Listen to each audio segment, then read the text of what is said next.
All right, I've made several repairs to this old Emerson, which I'll point out here. The first, probably very prominent repair, you will remember that there was a can, a multi-section electrolytic capacitor down here. I took that out and replaced it with two electrolytics that are larger than the corresponding sections of that can. And here I've replaced what was a 2 kilo ohm resistor that was fairly wide in diameter, but I don't really know what power level it was, with a much smaller 500 ohm 5 watt resistor. The reason that I did that was, you'll recall, this was the field coil for the electrodynamic speaker, but it was also a choke to help smooth out the rectified power. So these were both 20 microfarad capacitors from the factory, and somebody at some point in the past had removed this assembly and replaced it with a permanent magnet speaker, and replaced this with a 2 kilo ohm resistor. So I replaced it with a high power resistor that is much closer, 450 versus 500 ohms, much closer to the original resistance of the speaker field coil. And I also bumped up the capacity on these from 20 to, I think I put in 33 microfarad capacitors. All right. Other things that I've done in here. So there's the two resistors.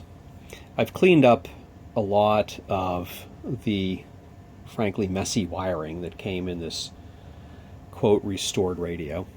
I've replaced all but one of the resistors, and that one actually will be replaced shortly. I've rewired the power cord so that the hot goes to the on-off switch first, and that the neutral goes up here to the filament of the first tube in the All-American 5 chain, which happens to be the half-wave rectifier. All right, I have not put a grommet in here because this is what I will refer to as a metallic grommet, for lack of a better term. There's a metallic washer in here that bridges each side of the chassis, and it's smooth, and I don't think that this was ever intended to have a rubber grommet fitted into it. I'm not at all concerned that it will cut the wires because it's very smooth in here, as opposed to the outside of the chassis where you have rough edges. What else have I done? I cleaned up a lot of the heat shrink tubing. I've put in new heat shrink tubing to replace the old cloth wire insulation, which in this case, in many cases, had become so brittle it was crumbling. So that's now much safer. And that's kind of where I am.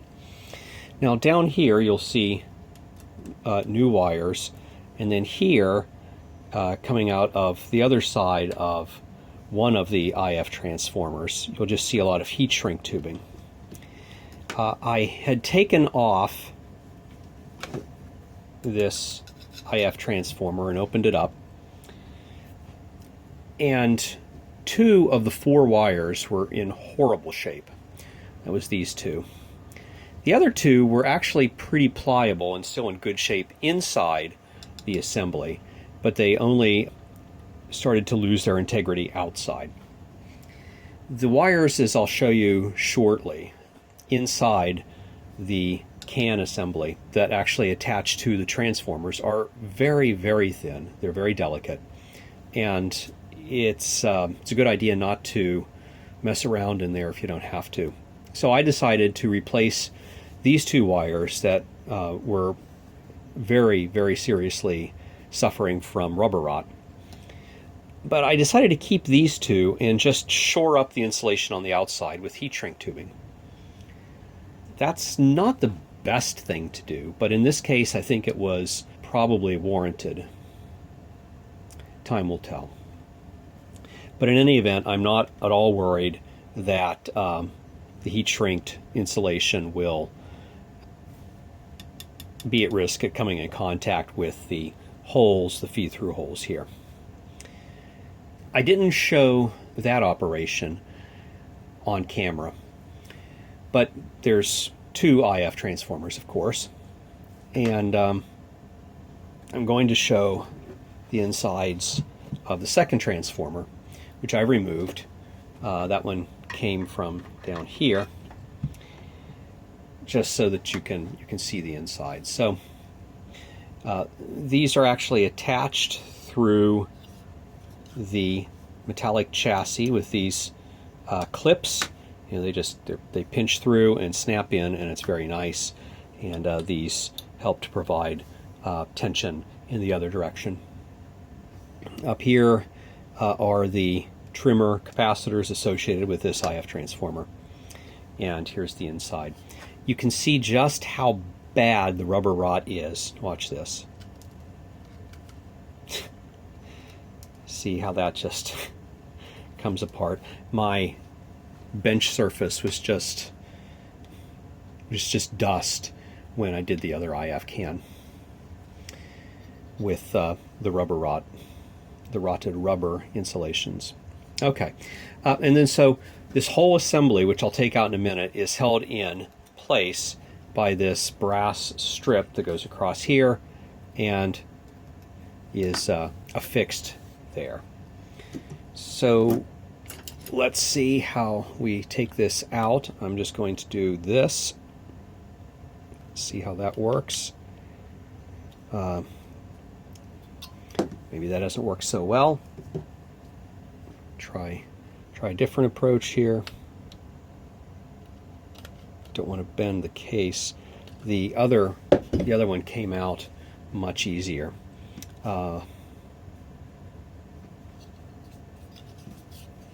Pretty sure what I did before.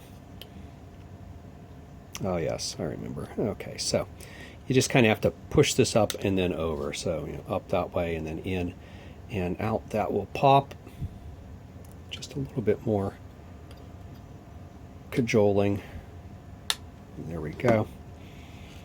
And then we have to, there we go, and then take this out. Okay, there's that.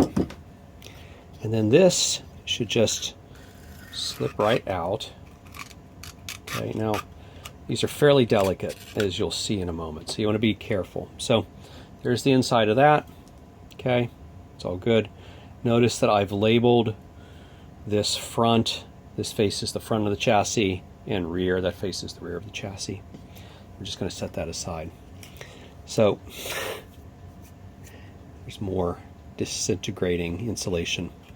So this is just wrapped in paper, okay, to separate that from the aluminum can. This is what this looks like.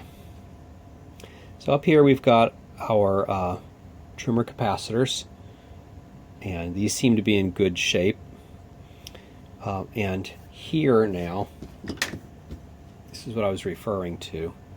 You see these very thin wires here. And these are the different parts of the transformer, the coils.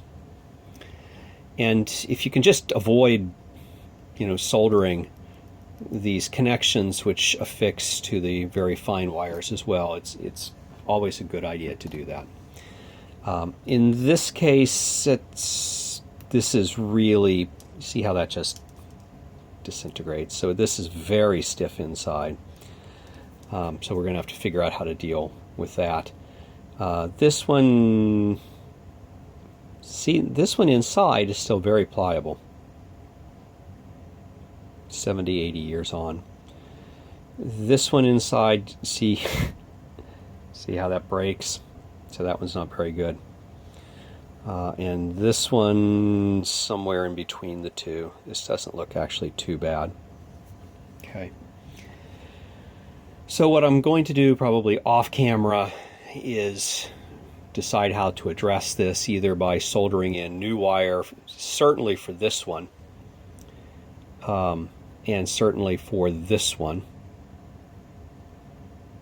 Sorry, maybe this one. And I'll think about what to do with these. I might just do the heat shrink tubing trick from here out.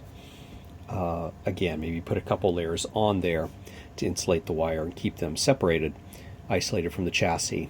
I don't know yet. But I'm going to do that off camera, and so we will be back shortly. But I wanted to be sure to show this because I haven't seen people open up the IF cans and explore the insides in very many other videos. I've seen a couple. And I haven't seen anyone talk about the rubber rot inside these. Well, I went ahead and actually just changed all the wires in that second IF transformer. So you can see there's a wire, there's a new one, there's a new one, and here is a new one. They were just all in such bad shape that I figured, well, it's probably best to just replace all of them. Probably I should have done that in the first IF transformer, but I didn't, and we'll see how that works. So the only other thing that I've done here, besides kind of cleaning up the chassis a bit with alcohol wipes, is I further rewired the power circuit. So now the hot comes into the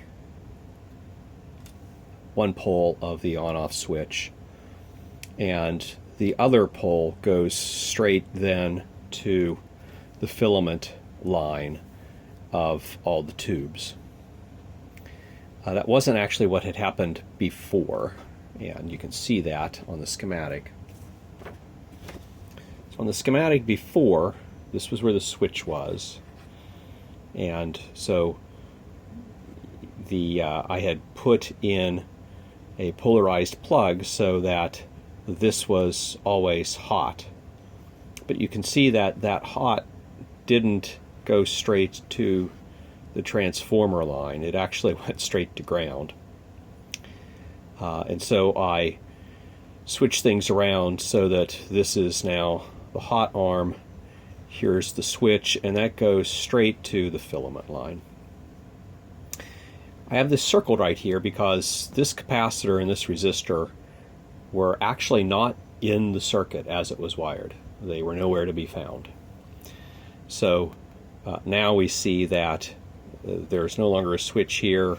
The neutral is always goes straight to ground, and the only hot part of the wiring in this when the set is off is between the plug and the switch, the one pole of the switch. So that is considerably safer than the original design. Okay, so what we're going to do now is the moment of truth. We're going to turn this around, and actually, let me move this over here a little bit so that we can get the voltmeter in the shot. Okay.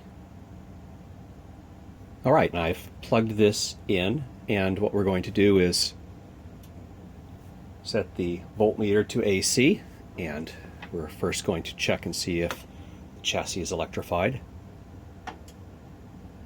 And you can see that when the power is off, there's no AC on the chassis. I'm going to turn this on. Notice there's no sparks or magic smoke, which is always a good sign, and we're going to do the same thing. And again, the chassis does not have AC on it. So we were successful in removing the power from the metal part of the chassis. And let's see how this goes.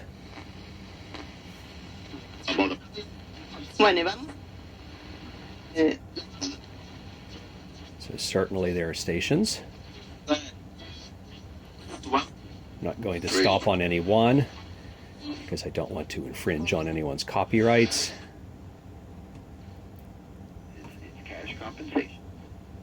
Very quiet in the low part of the band today. So clearly there are a lot of stations that come in. I should point out that my shop is actually in the basement and it's daytime, so clearly the receiver is working well. I'm a little surprised it's working so well, and I'm a little surprised that the dial seems to be accurate, which you as a viewer wouldn't know if you weren't familiar with the stations in this location. And the reason I'm surprised by that is that we had the IF cans open and we're monkeying around with them and handling them. I tried to do it as gently as possible, but you never know when movement of those wires or inadvertent adjustment of the trimmer capacitors could knock the whole thing out of alignment. And in fact, it seems so well aligned. Again, this completely surprises me, but it seems well enough aligned that I don't think I'm going to go through an IF and an RF alignment procedure on this. All right, let me unplug the radio and show you a couple things that remain to be done. First of all, notice that I've unplugged it so it's safe to touch the chassis. So that's not at all warm, which suggests that the 5 watts was adequate for that size of the resistor. But one of the things that needs to be done is a series of standoff insulators need to be replaced. So here you can see here, and then underneath there, maybe bring it up a little bit closer, and then here, and underneath there, where it's almost completely disintegrated actually, are rubber washers that are very severely deteriorated. And then again back here on the mounting assembly there, and then underneath for the main tuning capacitor. I don't have replacement capacitors that would be suitable in my shop right now, but I've ordered them. And when those arrive, I will have to disassemble the appropriate parts of the radio and put those in. The electrical isolation and mechanical isolation, for that matter, are important. And that's just about it for this little radio. So let me button it all back up and put it together so we can see what it looks like. And that will be that. There is one other thing that I should say, that all too often folks that restore radios don't do this. And that is, so the power comes in, right, and it comes into the chassis and it goes over, if it's done correctly, to the first pole of the on-off switch and then distributes through, as we discussed previously. The best thing to do would be to put a fuse in line with the hot wire, that is to say the wire carrying the AC, so that if anything goes wrong, the fuse pops. In particular, if anything goes wrong in that switch, the fuse will blow and prevent any further damage. I will do that off camera, but I wanted to point out that a fuse is a very good thing to do. If you don't know how to work with high voltage and you're not familiar with safety practices, you should not do any of this. I'm shooting this video just as a narrative of what I've done on this radio. Anything that you do, you're doing at your own risk. So again, if you're not comfortable doing this, don't. And here we are with the buttoned up finished product. One thing that I did do was out of poster board, made a back which allows for airflow on the one hand, but prevents prying fingers from coming into contact with metallic chassis where they shouldn't be anyway. If you are following along at home and trying to do this on a radio of your own choosing that you're restoring, you do so at your own risk. If you don't know how to work with electricity safely, if you haven't been trained, please do not attempt to do what we've done in this video yourself. Okay, so we plugged it in, and here we go. This 1940s era, early 40s era radio is all ready to enjoy. Just as it warms up here.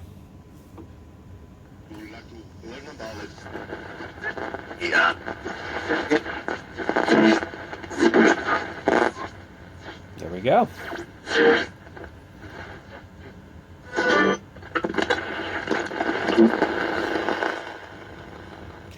Well, I hope you've enjoyed this and found this series of videos useful. If so, please give it a big thumbs up below, and thank you very much for watching.